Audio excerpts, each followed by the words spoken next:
சென்னையில் ஆபரண தங்கத்தின் விலை சவரனுக்கு 240 ரூபாய் குறைந்திருக்கிறது. அண்மை செய்தியாக திரையில் பார்க்கிறோம். ஆபரண தங்கத்தின் விலை சவரனுக்கு 240 ரூபாய் குறைந்து 1 கிராம் 8030 ரூபாய்க்கும் ஒரு சவரன் 64240 ரூபாய்க்கும் விற்பனை செய்யப்படுகிறது. வெள்ளி விலை மாற்றமின்றி 108 ரூபாய்க்கு 1 கிராம் விற்பனை செய்யப்படுகிறது. சென்னையில் ஆபரண தங்கத்தின் விலை சவரனுக்கு 240 ரூபாய் இன்று குறைந்திருக்கிறது. அதன்படி ஆபரண தங்கம் 1 கிராம் 8030 ரூபாய்க்கும் ஒரு சவரன் 64240 ரூபாய்க்கும் விற்பனை செய்யப்படுகிறது.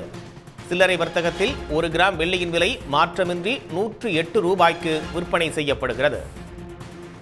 ஆபரண தங்கத்தின் விலை சவரனுக்கு 240 ரூபாய் என்பது குறைந்திருக்கிறது. அதன்படி 1 கிராம் 8030 ரூபாய்க்கும் ஒரு சவரன் 64240 ரூபாய்க்கும் விற்பனை செய்யப்படுகிறது. சென்னையில் சில்லறை வர்த்தகத்தில் வெள்ளி விலை மாற்றமின்றி 1 கிராம் 108 ரூபாய்க்கு விற்பனை செய்யப்படுகிறது. உடனுக்குடன் செய்திகளை தெரிந்து கொள்ள சன் நியூஸ் பெல் ஐகானை கிளிக் பண்ணுங்க.